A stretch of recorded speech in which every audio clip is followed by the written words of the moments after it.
Olá! Hoje o canal Curiosidades Bíblica traz o 10º vídeo da saga, os 66 livros que compõem a Bíblia. Hoje é a vez do livro 2 Samuel. Então vamos pro vídeo e não esquece de se inscrever no canal. Pensa só na história de um rei que era simplesmente reverenciado.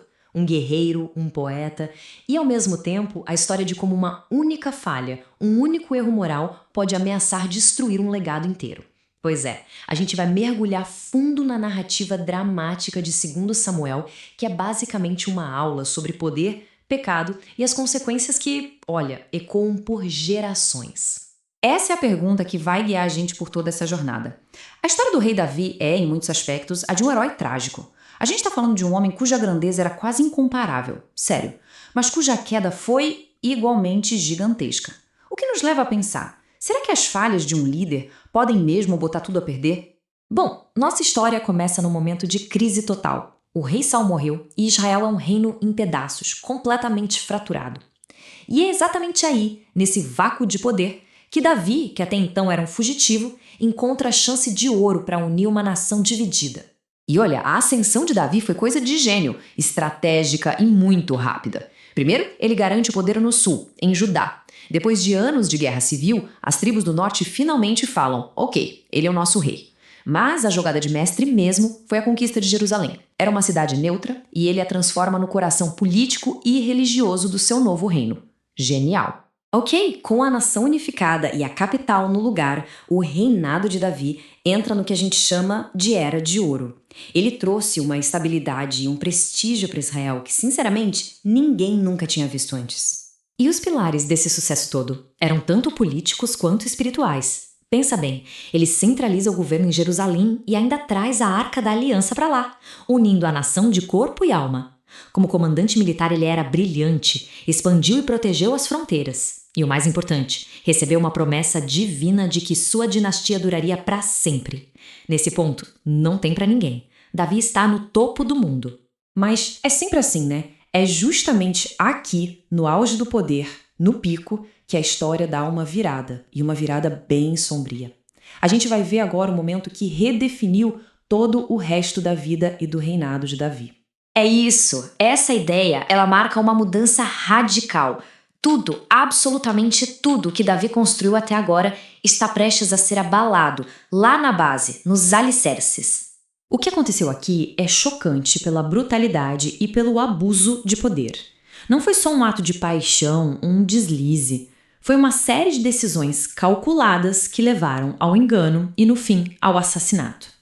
Davi usou a autoridade que ele tinha como rei, uma autoridade dada por Deus, para satisfazer um desejo pessoal e depois para encobrir seu crime traindo um dos seus homens mais fiéis. É pesado.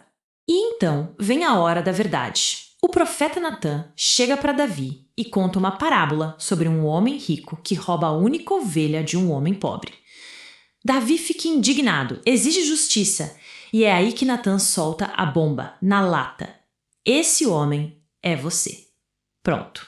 É nesse momento que o pecado privado de Davi explode e vira uma questão pública com consequências divinas. Daqui para frente, a coisa desanda de vez. As consequências que o profeta Natã tinha falado começam a acontecer, uma por uma. E o pior, não é lá fora, no campo de batalha. É dentro de casa, dentro do próprio palácio, na família de Davi. A profecia de Natã se cumpre numa cascata de tragédias. É uma coisa atrás da outra. Crime, vingança, assassinato entre irmãos e, para fechar com chave de ouro, uma rebelião em massa liderada pelo próprio filho amado de Davi, Absalão. Aquela espada que nunca se afastaria da casa dele se manifesta da forma mais dolorosa possível, transformando a família real num verdadeiro campo de batalha. E aqui a gente vê a tragédia na sua forma mais pura. De um lado tem o Davi, o rei legítimo, mas que agora é um pai de coração partido fugindo para salvar a própria vida. Do outro, o filho dele, Absalão, todo charmoso e ambicioso que muito espertamente roubou a lealdade do povo. Isso não é só uma guerra civil, é a implosão de uma família no palco nacional. A rebelião acaba com a morte de Absalão, o que, claro, arrasa Davi. O rei volta ao seu trono, sim, mas o reino e o homem nunca mais são os mesmos. Então, vamos refletir um pouco sobre o legado tão complexo que ele deixa para trás. Então, o ponto todo é que não dá pra colocar Davi numa caixinha só, sabe?